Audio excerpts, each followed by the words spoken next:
देखो ये क्वेश्चन है इंटरफेरेंस का। क्या कह रहा है, टू सोर्सेज है। एक की इंटेंसिटी आई है, दूसरी की इंटेंसिटी 4 आई। इसको यूज कर रहे हैं इंटरफेरेंस एक्सपेरिमेंट कराने के लिए। इंटेंसिटी बताना है where waves from two sources superimpose with a phase difference zero. Zero phase difference पे जो इंटेंसिटी होगी, रिजल्टेंट इंटेंसिटी वो बताना है। जीरो फेज डिफरेंस पे इंटेंसिटी क्या होगी जब pi by two phase difference पे सुपर इम्पोज होगा। उस केस में इंटेंसिटी क्या होगी जब पाई फेज डिफरेंस पे इंटरफेरेंस होगा। तो इंटेंसिटी क्या होगी, रिजल्टेंट वेव की इंटेंसिटी बतानी है तीनों केस में। ये होता है रिजल्टेंट वेव का इक्वेशन। रिजल्टेंट वेव ऑफ की इंटेंसिटी, दोनों की इंटेंसिटी एडअप करते हैं I1 I2। उसके बाद 2I1 I2 रूट में कॉस फाइव फेज डिफरेंस जो यहाँ से हम लोग रखेंगे अलग अलग केस में। क्वेश्चन में I1 की वैल्यू आई दी है, I2 की वैल्यू 4 आई। पहला केस लेते हैं जीरो। I1 प्लस I2, फिर 2 × √अंडर I1 I2 की वैल्यू दे रखी है। कॉस फाइव ले रहे हैं जीरो के लिए, तो ये तुम्हारा 9I पहुंच गया। 5/2, पाई बाई टू के लिए क्या होगा, यहाँ पे पाई बाई टू रखेंगे, बाकी सेम रहेगा भाई। I+4I, 2 √under I × 4I। तो यहाँ से जीरो होता है cos 90, तो ये पूरा टर्म जीरो हो गया। तो बचा ये I+4I, 5I हो गया रिजल्टेंट वेव की इंटेंसिटी। तो ये क्या मतलब हुआ कि जब wave pi by two phase difference पे टकराएगा, सुपर इम्पोज होगा, उस केस में जो रिजल्टेंट वेव बनेगा उसकी इंटेंसिटी इतनी होने वाली है। तीसरा केस पाई के लिए, पाई रख लेंगे कॉस पाई। तो यहाँ कॉस पाई कितना होता है, -1 होता है। कॉस पाई चूंकि ऑड मल्टीपल है, 1 है यहाँ पे छुपा हुआ।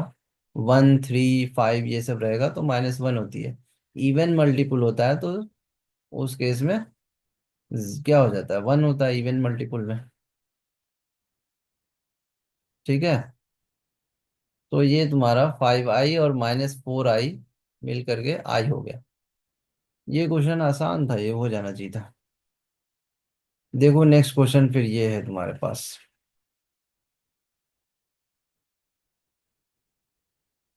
क्या है, यंग्स डबल स्लिट एक्सपेरिमेंट जो हम लोग पढ़ते हैं वो है। इंटेंसिटी ऑफ लाइट दिया हुआ है कि स्क्रीन पे किसी पॉइंट पे where the path difference is lambda. ठीक है। पाथ डिफरेंस क्या है, लैम्डा है। और उस पाथ डिफरेंस जो हो रहा है उस पॉइंट पे इंटेंसिटी कितनी है, ये इंटेंसिटी जो दिया है ना, इंटेंसिटी एट अ पॉइंट वो दिया है के यूनिट्स। इंटेंसिटी के है, पाथ डिफरेंस लैम्डा है। Find the intensity at point where the path difference. अब कह रहा है कि इंटेंसिटी बताइए उस पॉइंट की जहां पे पाथ डिफरेंस ये हो सकता है, ये हो सकता है, ये हो सकता है। तो पाथ डिफरेंस का फॉर्मूला हम लोग पढ़े हैं, उस पर बनाने की कोशिश करना है तुमको। डायरी निकाल लो, फॉर्मूला डायरी, और यूज करो उसको।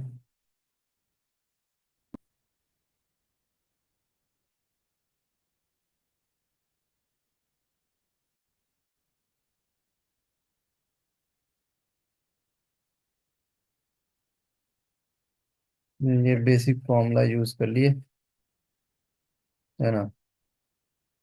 लैम्डा क्या होता है, लैम्डा वेवलेंथ पे फेज डिफरेंस 2 पाई होती है। लैम्डा पार्ट डिफरेंस पे 2 पाई होती है। तो फेज डिफरेंस में कन्वर्ट करके इस 2 पाई को यूज कर लेंगे। तो के की वैल्यू जो गिवन थी वो 4I0 के बराबर आ रही। यहाँ से I0 की वैल्यू हो जाएगी k/4। अब क्वेश्चन कहता है कि λ/4 पार्ट डिफरेंस पे क्या होगा। तो फेज डिफरेंस कन्वर्ट करेंगे। यहाँ पे 4 डिवाइड हो रहा है तो यहाँ भी 4 डिवाइड कर रहे हैं। तो 2 2 ज़ा पाई बाई टू। इस पाई बाई टू को यूज करेंगे तो यहाँ पे आ रहा है 2I0। I0 की वैल्यू k/4 थी, तो k/4 से k/2 आ रही है। यहाँ पे फिर हम लोग a wavelength equal to 2 pi phase difference होता है। तो λ/3 पे क्या होगा phase difference, 2 pi by three, three three से डिवाइड दिया। तो यहाँ पे अब इस फॉर्मूला में ये जो शॉर्टकट फॉर्मूला यहाँ से आ रहा है इसको यूज कर लो, या बेसिक फॉर्मूला यूज कर सकते हैं और पुट करेंगे 2/3। कॉस 2 पाई बाई थ्री -1/2 होगा। तो ये वैल्यू आएगी। अब लेमडा/2 में क्या होगा? यहाँ भी 2 से डिवाइड दे दो 2 पाई को। पाई हो गया, पाई यूज करेंगे तो जीरो आ जाएगा। Next question.